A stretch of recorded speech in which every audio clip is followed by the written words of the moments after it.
Sorry, All what's your right, name again? everybody. Oh, it's Welcome. Sean. John. Sorry. Sorry. Sorry. Welcome to the 13th Fleet After Action Report.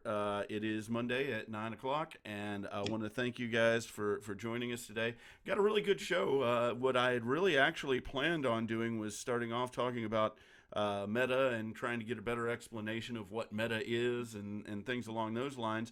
But then we got hit with some big Armada news, and I feel like it's really important to get started with that.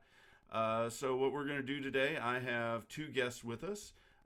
First off, I have Garrett, also known as Admiral Tater, has some awesome supplies for your Armada setup. Also has been a guest on Ion Radio. In fact, he just recently talked about this very subject on Ion Radio. I will include a link to that in our discussions a little bit later. And then we also have Sean down there. He is an X-Wing player from quite some time, and we're going to get his experience on some of this talk. But he's also an Armada player and may have some questions about some of the changes that we're going to be talking about as far as these rules are concerned. So let's start off with that, Garrett. What was the biggest thing out of all these changes that came out of AMG?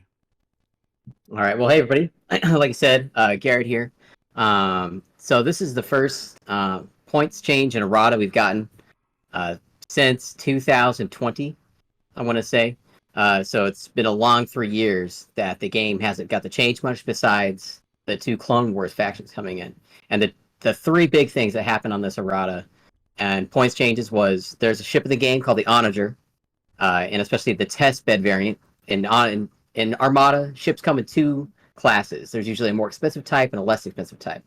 And this less expensive type was so cheap that you could run two of them or one with a lot of other stuff.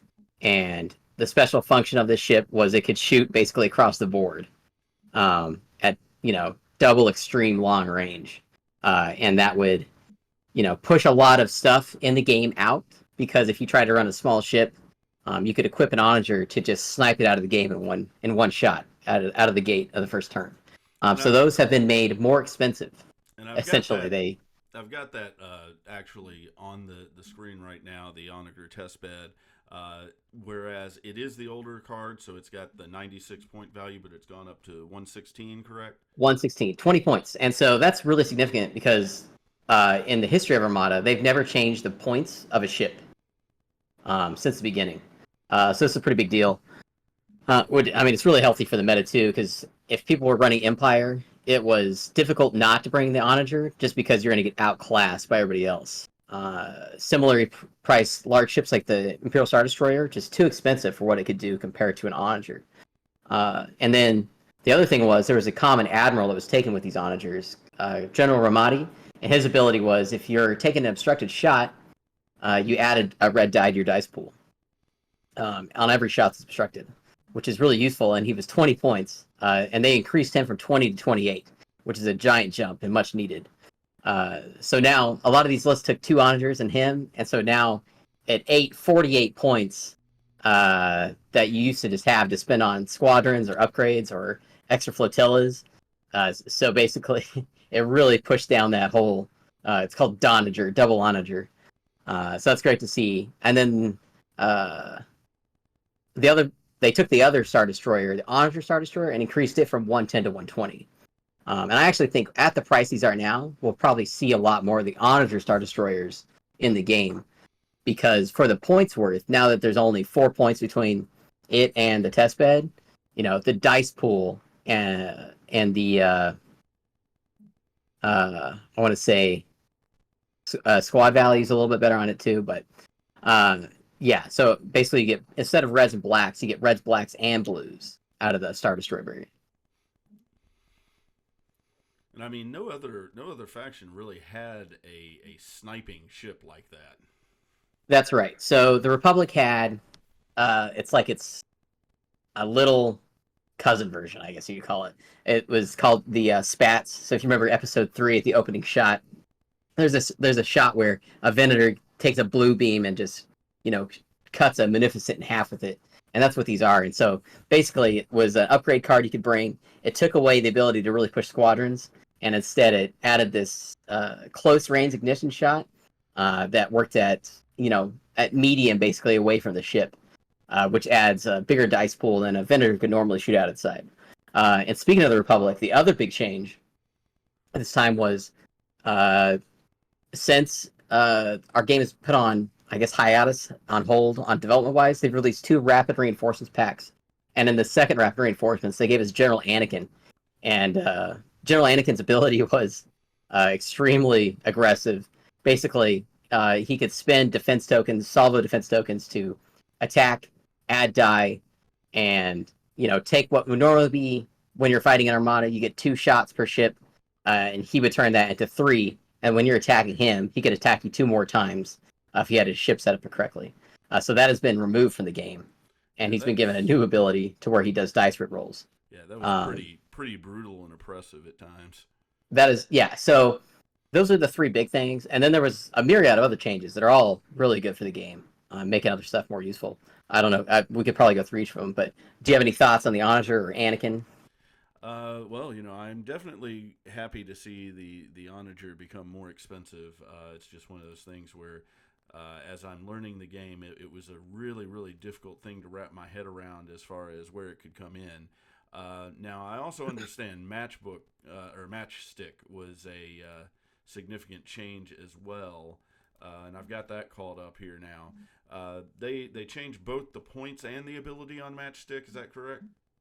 That's correct. So the original Matchstick, he was a Y-wing for the Republic, and what he did, he was 14 points, double brace, which makes him a real beefy ship. And his original ability before the change was, if he was unengaged and you had bombers at distance 1 of them, they got Rogue. And Rogue and Armada is the ability to shoot and move, or move and shoot, which is really a valued upgrade because, typically Rogue squadrons cost 25 plus points, 20-ish points, and you could take a Y-wing for 10 points with Matchstick, who was 14 points, and all of a sudden himself and as many Y-wings or ARC 170s as you could get at distance 1 of them got Rogue, which would lead to just a onslaught of nonstop bombing of your ships, because in the squadron phase, now the Y-wings,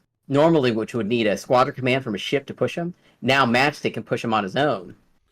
So they would be able to bomb, and the ships can engineer or concentrate fire on their turn. Was that mixed in a lot with Anakin builds? Yeah, so it was pretty common, actually, that you take Anakin and Matchstick. Anakin could attack the whole time, and then Matchstick and the Y-wings could then bomb without any resistance, basically. So I used it in a tournament. It was very powerful. I felt pretty dirty using it, especially in the squadron phase. And you could really amp it up. There's people taking Matchstick with 12 Y-wing squadrons. And as you can imagine, that's 12 Y-wings, if they could position them correctly, could all move, be at distance 1 of Matchstick, and then throw a black die at a ship. And if a ship doesn't have, point defense ion cannons to force reroll some of those blacks, they could hits, doubles, crits, and really just wipe a small ship off the board.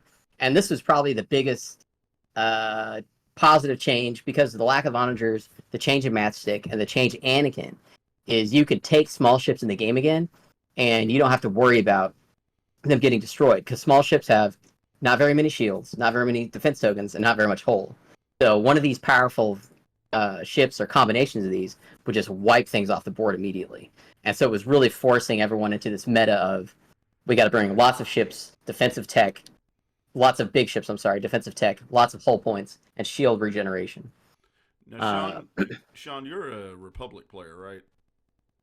A little bit, yes. Okay, but you hadn't had a chance to mess around with Anakin, had you? No.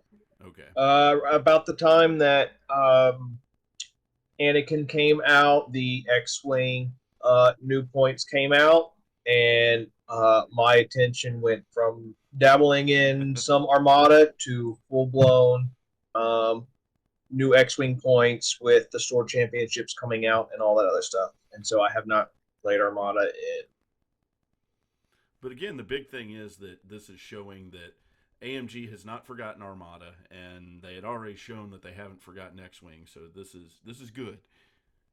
Right. And so I think, and I said this on Command Stack, I think the biggest thing here is on a lot of these cards, they cleaned up the wording of the cards to be in line with the rules of Armada. As far as like timing of abilities and, keywords like when or after, if, all those things really matter, just like an X-Wing when things trigger. But I guess to talk about, so now the new Anakin and new Matchstick, so they got reworked. The new Anakin is his ability now is called multiple small ships, so MSU. So now you need to take lots of ships with Anakin, and he needs to have lots of ships on target because his ability now is you gotta have 2 ships within distance 5, so that you can reroll 3 dice while attacking a ship. So basically, you need to work together with lots of smaller ships to force reroll or to get rerolls to get better hits. And then Matchstick's new ability is he's no longer giving out rogue. He's a relay. And relay in Armada is if you activate a ship with a squadron command and Matchstick is in range, he can then activate 3 bombers at distance 3 of him with that squadron command from the ship. So basically, it's like him just relaying orders from the ship at long distance. So you can keep a ship at a really safe spot on the board, but also it's great to reach out after ships that are trying to run away. Because you can only activate squadrons if you have no boosted comms, which is an upgrade, at close to medium range, but if boosted comms, you can do long range. So you could potentially, push squadrons really far away from your ship to attack a small ship that's trying to leave the field that's damaged. And he's a little bit more expensive, which is fine. 16 points for a double brace Y-Wing ace is completely acceptable, especially with his new ability. Now, out of all the changes that were brought about there, is there something that strikes you as, oh, wait, this wasn't playable before or probably would never see play, but now it will because of these changes? Yes. So the biggest one is they added a Imperial Ace for TIE Interceptors. His name was Volt Scaris. I think he's from Star Wars Rebels. Anyways, he came out with Rapid Reinforcements 2, and he's got this cool ability to where he can't attack in the squadron phase, but he can attack in the regular, like if you activate him for the ship. But if you attack him in the squadron phase, he had a counter value 4, and typical counters 2. So counter 4 is a lot.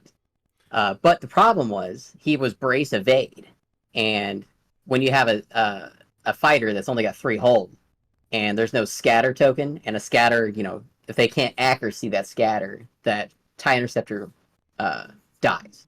So now that they took away the evade and made him brace scatter, you can actually take him and use him because he won't get killed on the first activation when you shoot at him. Because if somebody rolls 5 dice at him from like a X-Wing or Wedge or somebody, and he's got no scatter, even if he braces it, if he brace 5 down to 3, you're still dead. Yeah. So that made him playable. Funny thing is, I actually had that card ready because I had a question about that card based on the conversation that you guys were having on Ion Radio there. While it says he cannot attack during the squadron phase, if he is activated with a squad action, could he still attack? Yeah, absolutely. Okay. So you can push him with squadron. So he's really good with your Quasars or a Star Destroyer that's built to push squadrons. Okay. And then the other card is the Officer Asajj Ventress. Her original reading was incredibly confusing and you had to make sure you did like 3 different things to make sure you could actually use the card. But now it's really simple. It's you're on a ship and she's at distance 5. She can pull a raid token off an enemy ship and give a command token to any ship at distance 5, I think is what it says. So basically, it's there's a lot of cards in the Separatist ship line that gives raids out to the enemy. B2 rocket troopers, Count Dooku, and then I think that might be it. But that's a lot. The B2 rocket troopers are like, you can activate them and spin them every turn and just stack raid tokens on enemy ships. And so Asajj gives you another tool to give command tokens to your Separatist ships, utilizing those raid tokens they're handing out. So she's a lot easier to use and a lot more simple to read. And then Wat Tambor, So he had two changes. There was Officer Wat Tambor, who was a really good officer. Basically, what he did was he gave you a lot of engineering points by pulling shields off other ships or yourself. He went from 5 to 9 points, and then his squadron, they put him in a Belbelub, and he was the only escort squadron for the CIS. When he came out, he was 20 points, and they lowered him to 18. So they made his officer more expensive, and they made his squadron cheaper to, I guess, encourage you to use him more. And I've been using him. He's great, especially when you bring him with a lot of stuff. He's green and make you re-roll a lot of dice while you're shooting at him, and protect your really fragile CIS squadrons. And in case you guys haven't figured this out, dice manipulation is good. It's critical. Yeah, it's one of the reasons I like Armada a lot. Because X-wing, it's they always have the opportunity to roll dice back, defensive dice. But in Armada, they roll a dice, and you could change the attack dice by making them re-roll certain defense tokens, and I've always liked that metric. Well, and even in X-wing, dice fixing is just very important, right? Well, yeah. Well, X-Wing 1.0 had more dice fixing than 2.0, and the dice fixing was a reason why a number of people didn't like X-Wing, was because some of the math behind different pilots like Sunjir fell, where you're just not going to hit me, whereas with contracted scouts for torpedoes, they're not going to miss you.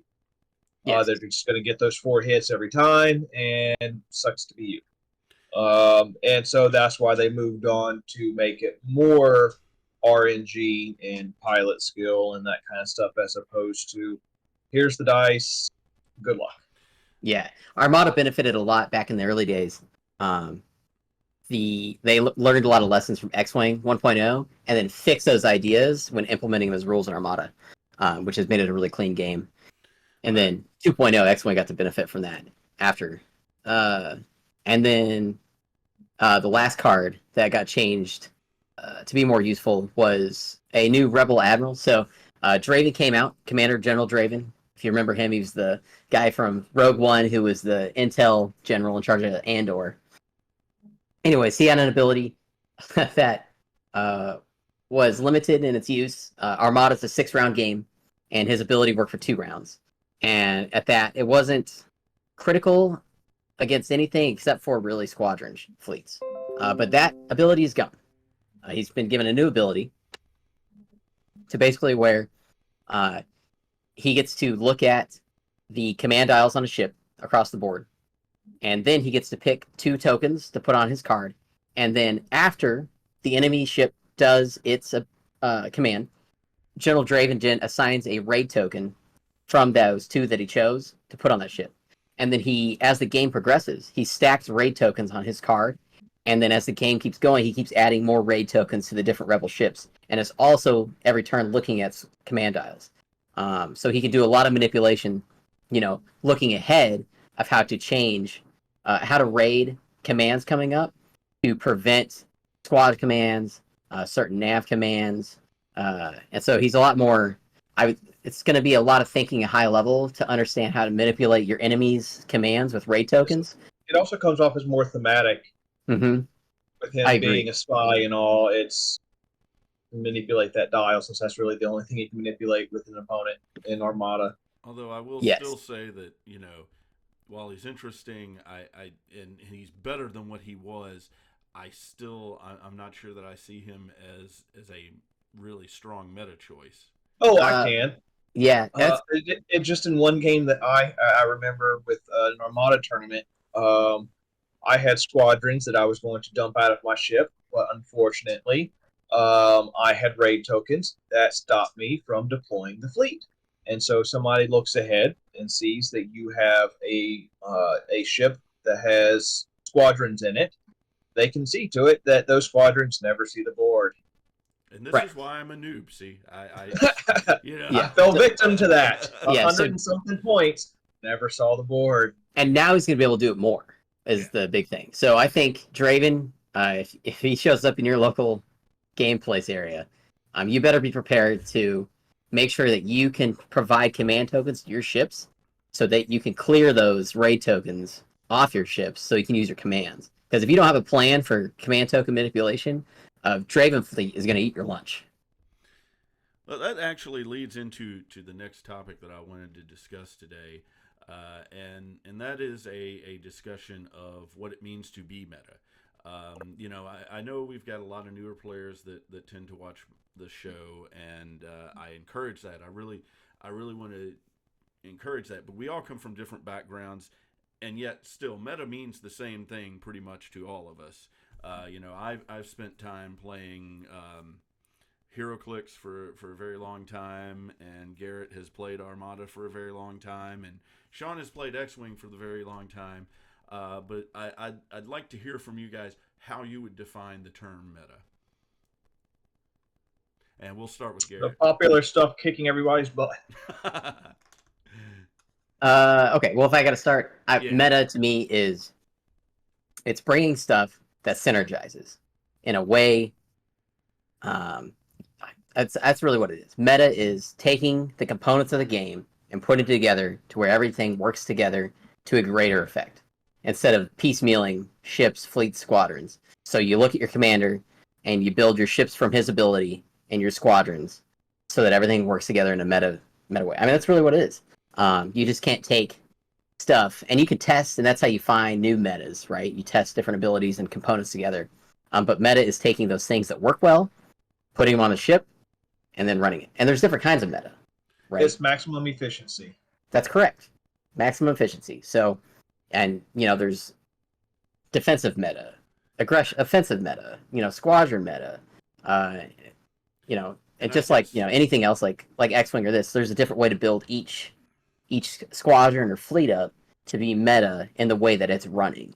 And I guess I've always looked at the meta a little bit differently than that, because my whole concept of the meta is there's definitely the synergy there, but the synergy also has to take into account what other people are playing at the time. Mm-hmm. And that does not. I mean, most people, when they're referring to meta, they're referring to a more national or global version. But the same can be said for your local gaming store. It's going to have its own version of the meta game. There are things that people who come to your store are going to like to play that may not be as popular on the national stage. That's correct. So in Armada, overseas in Europe, it's a very different game. You see a lot of, well, now it's changed because they did a lot of changes. But prior to these changes, right, it was very heavy, amateur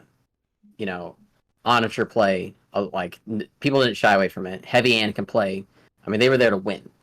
So they would do all hands on deck just to use everything that was as broken as possible to secure victory. And in the United States, it's breaking down by regions. You've got the Texas region, East Coast, Nova, Northern Virginia, and then West Coast. And each one has got a different pocket of stuff. I've noticed in this area in the Midwest, I've always faced a lot of Rebel players, a lot of Rebel MSU. And that started to change because they got pushed out by onagers and stuff, and because the meta changed. I'm going to interrupt you here for just a moment, because I remember you talking a lot about MSU on the Ion Radio. Yeah. And I don't know what MSU is, so I would love to hear an explanation. It's just multiple small ships. Okay. Is all it is. Yeah. So it's like running, 4 CR90s and some squadrons, or running, a couple MC30s and CR90s together, or on the Imperial side, running a bunch of the Architon light cruisers. It's a really popular list, like 5 or 6 of them with Ramadi, just throwing tons of red dice at their side every turn. Yeah. And then, so basically that's it. Instead of taking large ships, you take lots of smaller ships or mediums. I had fun beating a friend with 6 gladiators on tabletop. Yeah, that's always fun, right? Because it's like 6 of those with the one commander or admiral that could do the crits and stuff. Oh, Screed, yes, Admiral Screed. Yeah, and I put the torpedoes wherever they hit the 2 areas on either side as well. Yep, assault concussion missiles. Yes, there we go. And just plowed through. It was fantastic. Yeah, I'll never forget one of my first 2 games of Armada years ago was I showed up and this guy ran 4 Victory Star Destroyers and just annihilated me. I didn't know what I was doing at all, but but that would qualify as MSU because he had 4 mediums. Okay. Now, also, you mentioned that there was differences in the U.S. and the European Armada. I feel like that's the same can be said for X-Wing, because I have been watching a is it Out of Art Gaming does a lot of X-Wing videos, but they are from England, so they have a little bit of a different perspective. Yes, they are far more aggressive in their play style than the U.S., from my understanding. Okay. So yeah, I mean, when you're thinking about meta, it's not necessarily. I guess what I break it down to is what is going to allow you to be competitive in the tournaments that you're planning on playing in. Well, Yeah, I mean that's what the meta usually is the what's competitive in your area, and that's usually determined by what's good, and what's good is usually based off of efficiency. You know, I mean, a lot of I know, when I was playing Magic, of course, you could get to Channel Fireball and find what the winning decks were.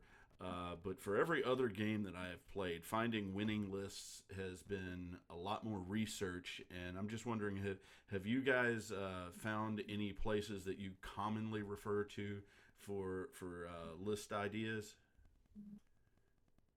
yeah. Well, for Armada, and X-Wing can do this too, I think. T4 is the T4 events is the now it's the depository or repository for all the events that are happening, and the events usually post a list, so you can see what list won. There's another one called List Fortress, I believe. So you can I believe that's one where you can type in the name, say Podameron or Ray or whatever, and just see how many people were flying this pilot, and then you would be able to see cut rates and that kind of thing. So when you have a newer player who may be used to playing a more casual game and then wanting to explore the more competitive scene, we'll start with Garrett. What recommendations would you have for them? If you're a new player, when you're starting out, the first thing you want to do is play the game with just ships, squadrons, and no upgrades. Just bring an admiral, and then you start from there. You learn how fundamentals of the game work, how to move the ships.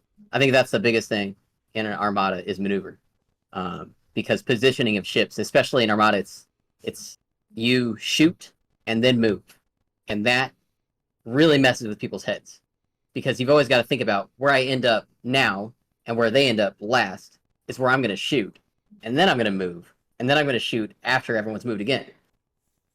So you start there, and then from there you start adding the upgrade cards. And then it really is, if you want to get really competitive, you obviously talk to the people there who have been playing Armada for a long time, and then they'll, mentor you in what is efficient as far as building ships, because there is dozens of ways to build fleets and ships, and you just need to pick how you want to go about it. And then they'll show you the upgrade platforms that you need to build on your ships. Because once you have the maneuver down and positioning, and then once you add chips in, right, that's just like abilities, dice fixing and specialty things. But that's really all it is. So, and then just practice. Obviously, you got to play a lot. So, Absolutely. What about you, Sean? Basically the same thing. You would just start off with something simple. I know, like the old starter sets for 1 and 2.0 was 1 X-Wing and 2 TIE Fighters. And you would just learn based off of that. And so I would start off with just simple, basic, nothing snazzy, nothing special, very basic. And then I would, check with your locals and just say, I want to do this kind of expectation, so that way they can say, well, that's this ship, that ship. And then you practice, work with them, do that kind of thing. If they say, I really want to work with bombs, because I love the bomb mechanic, and then you pick that and you help them and show them this is good, this is bad, this is why. But they're probably not going to notice that until they play it, and then they go, oh, I see what you mean now. Because I've made some changes, or Chris has made some changes for the X-Wing list that started out one way and is gradually changed, and he really likes it now. Although it's getting ready to change again, but we'll talk about that in a little bit. There is one last thing that I want to point out about all this, and when you talk about practice, I will say that practice on Tabletop Simulator is good, but it is not the best thing that you can do. It will reinforce for you the actions that you take and the sequences of things, but when you're looking at movements, it is much more precise than what you're going to see on a real tabletop, because there's a little bit of give in the movement rulers for Armada, and your placement is not always going to be perfect on the movement templates for X-Wing. Right. Yeah. One huge difference between, in real life and simulators is in Armada, especially. What do you say? Human error. Yeah. And on the simulators, the maneuver tool is locked in on the base of the ship, so you can see exactly where your ship ends up. When you're playing Armada in real life, it's against tournament rules to lock. Once you lock that maneuver tool into your ship, you have to take that maneuver. So you have to hover it and guesstimate where your ship's gonna end up from that. Because once you lock it in, you need to take that move. And the same thing with the ranges in TTS and Vassal. You can see exactly to a millimeter where everything is. And in real life, you gotta measure everything with sticks to see where you're going. It's not a perfect circle. Yeah, and I mean it doesn't work out exactly the way that you think it's going to all the time. Right. Especially considering some of those turns really have you whipping your butt out there. Right. And as far as X-Wing is concerned, like I said, placement on the base of the piece that you're moving, as well as trying to get over rocks and things like that, just it complicates things. Right. Well, I want to thank you for joining us tonight, Garrett. Sean and I have some X-Wing stuff to talk about, so I'm not going to hold you up. I know you're a busy man. But again, I want to tell people to check out Admiral Tater's accessories, because they are top notch. All right. Well, I appreciate that. Thanks, guys. It's great meeting you, Sean. Nice to meet you too. All right. Y'all have fun. Thanks again. Take care. Good night. All right. So yeah, that gives us a little bit of a basic idea of what we're talking about when we're talking about meta. But we had some events this weekend, and I wanted to kind of get into those. You went to Indianapolis, didn't you? Crossroad Classic, yes. Okay, so that was a bigger event. I was in a more localized event, so we'll let you start talking about the big stuff. I haven't even heard about this, so I'm probably going to be reacting as we go. It is the Hangar 19 out of Indianapolis, Indiana. They run it. They've been running it for several years. I think this was Crossroads 6 or 7. And they've been running it pretty regularly each year, with the exception of COVID. Were there 4 invites up for that one? It turned well. It was based off of the number of people that showed up, and with 48 people, it was 3 invites. Okay. So there was 3 with 48 players. The first day was 5, and then after that, the rest of the cut was the next morning, and proceeded from there. Okay. So how did you do? Let's start with that. Bad. I have not been playing X-Wing since I just got back from the Bahamas, and have not played in 3 weeks. Were you running the Republic build that you've been running? Yes, and I was forgetting some of the triggers, some of the things that are incredibly important, because Republic is one where, with that faction, if they work together, they hit above their weight. But if you forget the triggers, it can snowball really quick. Whereas you have some with the Empire, which are far more independent of each other for the most part. Republic is very much helping each other, and between going up against some of the top players in the region that kicked my butt pretty good, in addition to making some stupid mistakes from forgetting triggers, I did not do particularly well. But still had fun, and met the guy that I got a dice tray from, or won at the last Crossroads. What was tell everybody a little bit about your build, because I feel like there's a lot of similarities between a lot of Republic builds that you're seeing right now, but I'd still like to get that out there. I've got Sicko with Wolfpack and clusters with Saturation Salvo, and then I also have SOC Oddball, SOC Kickback, and SOC Jag, and then also Padme. The plan being is that if you shoot Oddball, he's going to get a target lock on you thanks to Wolfpack on Sicko, but he's also going to get an evade because he's going to get help from Kickback. Padme's there to also help to where they can only modify focus token on offense or defense. And if you were to shoot Sicko, then if you shoot Sicko, he has reinforce. Oddball is going to pull the crits off. You also have the Padme and Kickback also helping that way too. And then if you choose not to shoot Sicko, Jag is going to get a target lock because he's shooting at a target and he's on the side of that person. And then because he has same console, he's going to pass that lock to Sicko, and Sicko's going to cluster you anyways. Yeah, it's kind of ugly how Republic works together. Yes. The problem though is that I did not get to kill one of the ships I was targeting because I forgot about Wolfpack in one of the games, and because of that, I didn't have a calculate on Padme because he shot at Padme. So she could have gotten a lock, and then using passive sensors, I would have had a calculate, and then I would have had hit, crit, and then the calculate to change it to 4 hits, and his boss blanked out. But it didn't kill him. But it would have if I had remembered the trigger.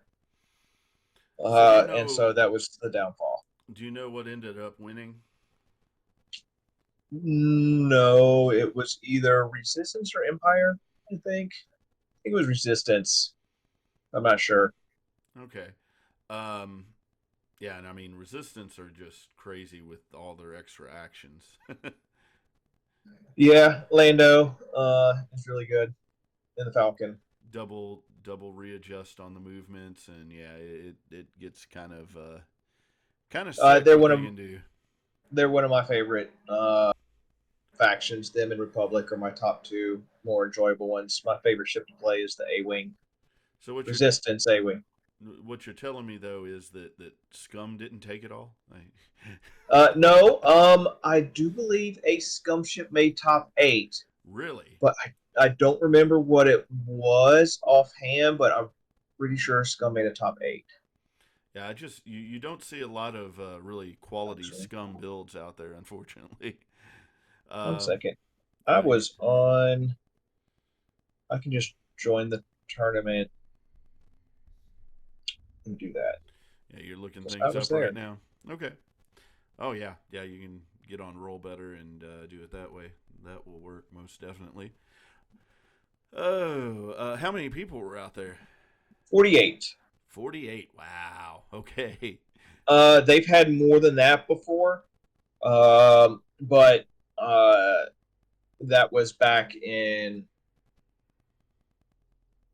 I don't remember if that was the first edition or the second edition. I remember them actually talking about it, and they had 90-something people at their biggest tournament.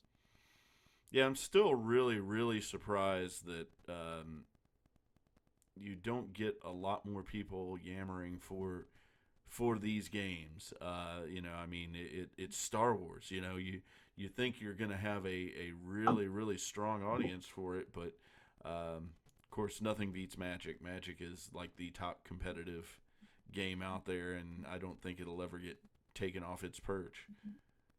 Well, I think one of the reasons is back with first edition and maybe a little bit of second edition, you were able to find the X-wing um, starter sets at like Kmart, Target, that sort of thing at a store. And so you would be able to get that for kids and that sort of thing, and then they would, go from there. Well, now the only way you can find X-wing stuff is in a game store. You have to be specifically looking for it, and they may not even have any on their shelves at the moment. Yeah. Whereas before, with the earlier stuff, when it was far more popular, you can go into Kmart and it's right there with all their other board game stuff. Yeah. So what were you seeing a lot of there? If I remember correctly, 12 of the 48 were Republic, and they all had arcs, just like me. Because arcs are Um, hard to kill. I mean, yes. 4 points, man. 4 points. Let me Uh, reiterate that. 4 points. Okay. there was only 2 first order. They put out a graph at one point. I think there was only a few Empire. Only a couple of Cis as well. But it was a lot of Republic and then some Rebel and Empire. Well, I was playing in Flatwoods, Kentucky, which is near Ashland, at a much smaller event. There were 16 there, but we had, I think, 9 drop after the first round. So yeah, it was a different kind of event there, um, and it was actually my best finish. I finished second, so I was Oh really, wow! Was yeah. it that same It was. I'm running Decimator? still. Decimator. I was running it with Captain Oiken for the lower initiative and the super close range. Range 0 shots. Mm-hmm. And I still don't fly very clean. Mm-hmm. But then I also have 2 bombers. I have Captain Jonas and Tomax, and they're both sporting, barrage rockets, saturation salvo, and bomblet generators. Which bomblet generators are my friend. I don't want to fly without them anymore. Um, and then I am flying starter set Vader as opposed to Battle of Yavin Vader. My reasoning, and we had a conversation about this after the tournament was over. We had dinner with the champion and the third place guy, and it was the third place guy, Doug, actually was running Empire as well, and he really liked the Decimator in there. He was not running the Decimator in his build, and he's really leaning towards that now. But the big thing about it is that he is running Battle of Yavin Vader because, well, Battle of Yavin Vader has better guaranteed damage. Well, not even Mm-hmm. guaranteed is probably the wrong word, but he has Consistent, more sustainable. consistent, yeah, more consistent damage.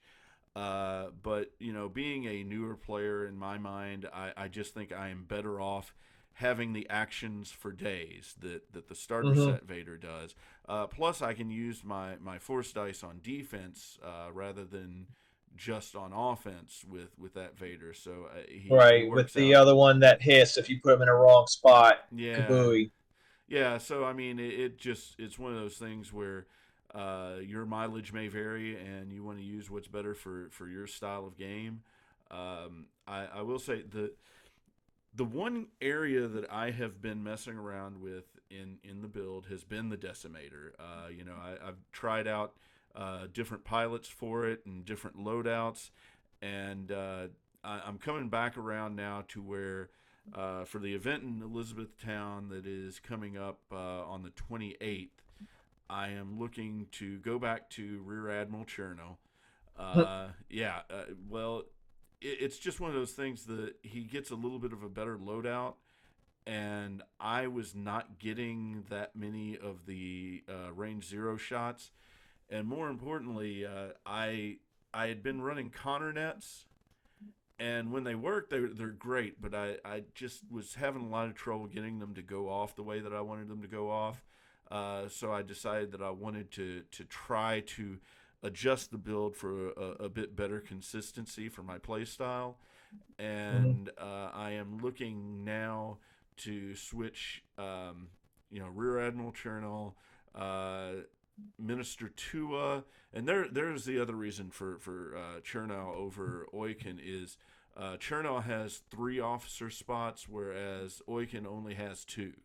And I already Mhm. had Seventh Sister and 000, and those two, that they ain't changing. no, no, no, no, no, no, no. Those are way too good. Especially Seventh Sister. You think when I first started playing the build, I thought I wanted Seventh Sister there just so I had the force to re-roll things or to modify the Modify. dice. But to be perfectly honest, no. The bigger thing is that tractor. I Mhm. slap a tractor on somebody and they have less defense dice. Yes, please. you Right. know, so that is something that I really like. Getting Agile Gunner back on the ship and Minister Tua to help mitigate damage some more. And hopefully I can learn to stop flying onto rocks. Yeah, I went up against a decimator list as well as a double decimator list. Um, and those are a pain in the butt, quite a bit. And the list that I am trying to tweak is actually a rack with friends list as well. Yeah, I mean, I love the decimator. I don't see a double decimator list. I just with objectives. Now, I mean, I'm not all that experienced, but I feel like there are some scenarios that you're just shooting yourself in the foot.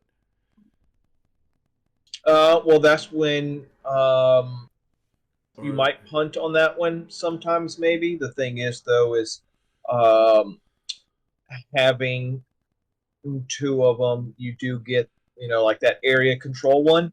Well, you've got 2 large spaceships. Then you've got also just 3 little switches. 4 ships ain't bad to do that one. Crates, yeah, crates is gonna be hard. Uh, but it now, kind of depends on which ships you want to bring with those double decies because you can still I mean, kind of chase. if you want to do 3 2-point ties, you can do that. But I don't know how. No, it would be more bringing a couple of the 3 pointers. You've got a 3 point interceptor. You've got 3 point bombers, a few 3 point bombers that you would like, and you pretty much just murder stuff. That's that's your win condition. Is just go kill stuff. You make sure that um, whenever you're setting up, you make sure that the crates and such are on one side of the board, and you make sure your decis are on that side. So if they want those crates, they have to go through your decis to get them. And to finish up my talk about what happened at Greater Gaming, um, congratulations to Brian.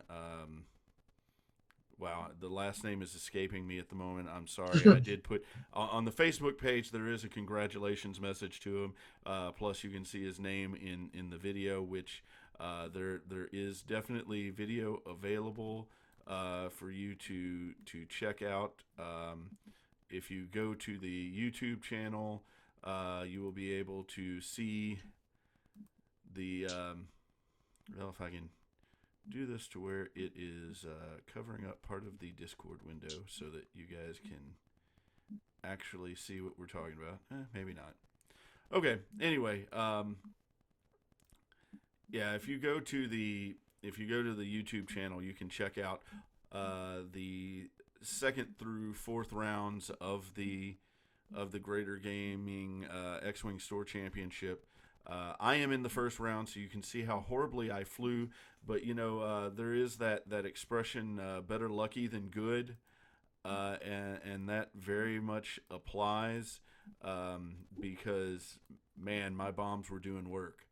Um, in the first round, Ethan Emick had me dead to rights. He really did. And then the last round that we got in, I had dropped some bombs, and two of his ships, one ship took 3 damage from the bombs, and the other one took 4 damage. So, Oof. yeah. Oh wow. Yeah, and that was chance encounter. So, Half points. half points do good things for you. He was running a first order list. Brian was running a Republic list, So yeah, I did a good job getting oddball out of the mix, but I couldn't do enough with objectives, and I kept it competitive, but honestly, bad flying with the Decimator killed me in that game, and he ended up winning that one. And then in the last round, I was playing Andrew, who was trying to think what he was. I think he was playing Imperials as well. No. He was playing Scum. I think he had a lot of Mandalorians out there, and it is the first time I have ever scored 30 points. Oh wow. I haven't even scored that much. Yeah, it was a combination of objectives, and I'd been pounding on ships, but I hadn't been able to finish them off. And then again, bombs go off. Bombs kill people. Who knew? Right.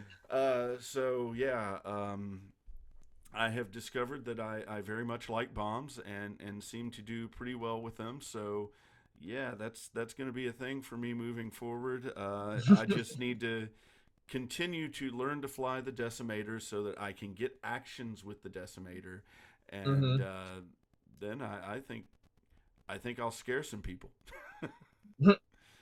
Yeah, because the Deci is one of those things where it's got so much health that outside of chance encounter, most people are just going to refuse to shoot it Yeah. because it's got too much health. There's not enough time in the rounds to be able to kill it, and so it's best just to bump it so that way it gets crap shots, perhaps. And I mean, and then go from there. it seems like my 2-point heavy pieces just are super survivable. I mean, Vader should not be as survivable as he is, but it seems like every time somebody goes after Vader, I have what I need to get out of it, and he survives far longer than he should. And I think you've experienced that. I have shooting Vader with multiple range 1 shots and he doesn't die. The same thing happened in a tournament the other day where I was trying to kill Finn Rao. I had multiple ships with modded shots, and he lost a shield. Well, I do want to remind everybody that Tuesday night we will be having Tuesday Night X-Wing, and I am actually hoping to get Sean on the stream this time so you can see how he flies. It might not be that Republic list, but we'll see. Yeah, you don't have to fly the Republic list, but I would like to get you on the stream. I don't know if it'll be against me or if it'll be against somebody else, but either way, we're gonna get you in there, and we're Sounds all good. We're all still getting ready. You're going to Elizabethtown, right? Yes. Okay, so yeah, we're gonna be participating in the same tournament there, and that will be a lot of fun. Anyway, I'm going to thank you for being on the show tonight. Thank you for having me. And we'll probably get you on some other time as well. But for now, I will see you on Tuesday. Yep, see you tomorrow. All right, take care. Good night. So I want to say good night to everybody, and thank you for watching the show tonight. We will be back next week, same time, 9 o'clock. We'll have some things to talk about as far as Armada and X-Wing games that were played. X-Wing is going to be on Tuesday. Armada is going to be on Thursday.